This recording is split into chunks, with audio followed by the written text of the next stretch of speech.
Hi and welcome back to my channel. So today we're going to do some crochet stitches and I'm going to show you a similar stitch to the one we've done for the granny square blanket before. So it's a double crochet stitch, but I'm going to show you how to do it in rows rather than going round in the circles for the granny square. We're going to do it in rows so that you can make different items. So you might make a scarf, or you could make some wrist warmers, or even put panels together to make a jumper or a cardie. So I'm going to show you the double crochet stitch. This is UK terms, and let's get crocheting. Okay, so I've got my yarn. I'm using a Stylecraft double knitting, and I'm using a Prim. These are lovely, these crochet hooks. This is a number 4mm.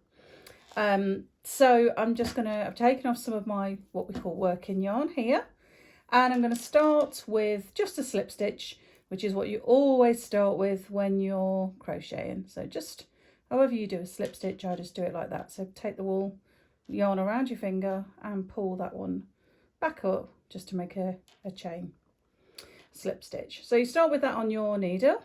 And I'm going to crochet 15, a chain stitch of 15 to start with. So that's just a simple chain stitch. You can catch up on my other videos as well on the links below to see how to do a basic chain stitch. So 1, 2, 3, 4, 5, 6, 7, 8, 9. Okay, so we've got those 15 stitches on that first chain stitch row, and now to make the first post of your next row, I'm going to do another three chain stitches, and then that makes the first post, because we're going to bring that yarn back and do a row this way going over to the left. So I'm going to now, I'll show you, it makes more sense I think when you see me do it. So let's do 3 more chain stitches. 1, 2, 3. And we almost, if I just pull that up like that, that's how it will look. So you've got your chain of stitches, that's the first row across the bottom. And then this makes the first post, and we're going to come back to the left.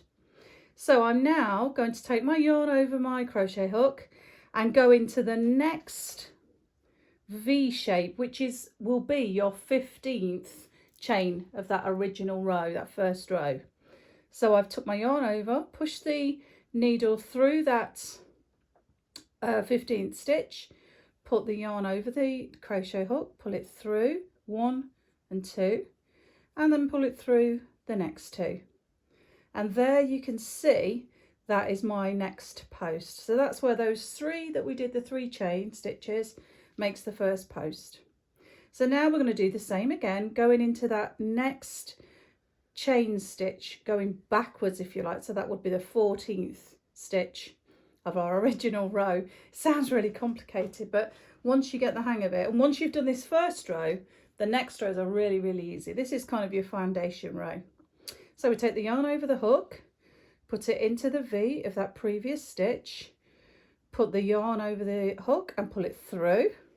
So you've got 3 loops on your crochet hook, yarn over the hook, pull it through 2, yarn over the hook and pull it through 2. And you can see now, if I just take that out, how it's forming that pattern. So we keep doing that into each individual chain stitch. So you've got 3 and just your normal double crochet. So you can see it's the same stitch that we used for the granny square, we're just doing it a different way, different directional stitch. So pull it over, pull it through 2, pull it through 2.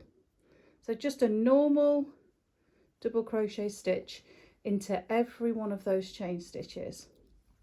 And although it seems, I always think when you look at that row of chain stitches, it looks like there's quite a lot to do, but it does grow really, really quickly once you get into your rhythm and into the flow of your stitches. So same again, right across to the beginning of where we started. And you could make all sorts of, lots of garments use this stitch. Once you've cracked the sort of chain stitch and the double crochet stitch, then you can pretty much crochet anything, cushion covers, scarves, hats. I make a lot of toys, doll toys, so it's really nice to use crochet and knitting, but crochet to make cardigans and little booties and things like that.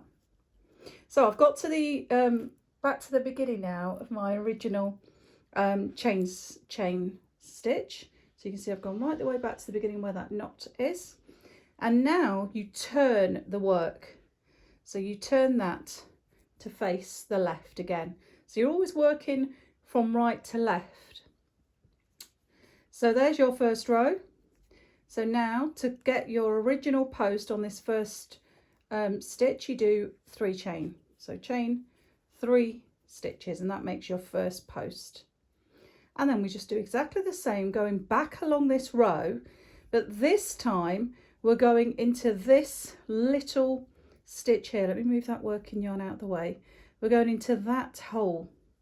So if you can see that really clearly, you can see you've got the little V, because you're all along the top of that row, you've got those lovely stitches all in the V shapes, and you take your needle under both of those stitches.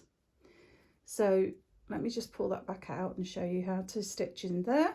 To take your yarn over, go back into that V, through both of those loops there, pull your yarn over the hook, and then do your double crochet just as normal. And then you can see, let's put some yarn, how that then starts that next row. And you carry on. So going, they're quite easy to see now on this row, on this and all the subsequent rows now. It's quite easy to see where your hook of your crochet hook goes in. And there we go. And you double crochet, yarn over through that little hole. It becomes quite clear once you can see it's that little chain stitch going through both stitches that are on the top, that V shape. And it's really nice and intuitive, I think, this stitch. Once you've sort of got your head around what we're doing, then it's the kind of thing that you can do sat in front of the TV. I like to just sit at night crocheting when the light gets a little bit too dark for me to sew. Then I can just pick my crochet hook up in a ball of wool, and it's just really therapeutic. You can actually get quite a lot done. So we'll go to the end of this row, and then you can see how far we've got and what it then starts to look like as you're building your fabric. Really, that's what I like about knitting and crocheting. You're making your own fabric to then do something with, make a bag or whatever it is.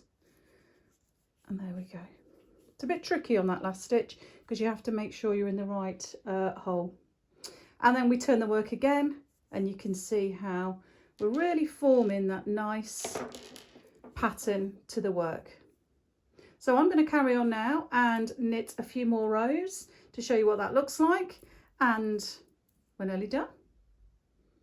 Okay, so there is my finished or started square as it continues to grow. So I've completed now 1, 2, 3, 4, 5, 6, 7 rows. And what I like about this stitch is because you're turning the work after each row, you're turning it and turning it, a bit like you do with knitting. You've got a right side and a wrong side essentially.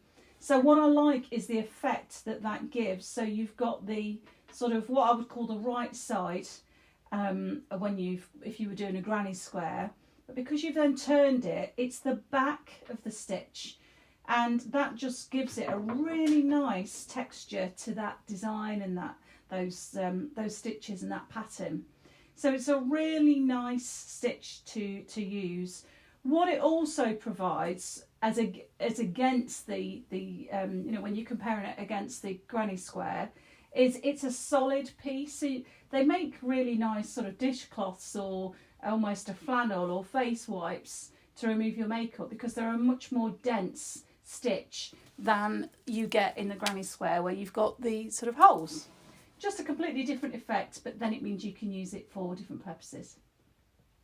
So as usual, don't forget to comment underneath. If you have any questions about the stitch, or you get stuck or you need some help, then just email me or comment below on the video.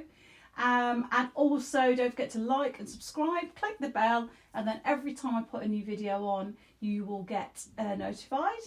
And of course, we've got lots of wool. We've got the big range of Starcraft wool and double knitting, chunky and super chunky wool, all available online with lots of our other things. And that's our website, which is mabelanddeb.co.uk. So thanks for watching. We really hope you enjoyed our tutorial. Have a go at the double crochet square, and I'll see you next time.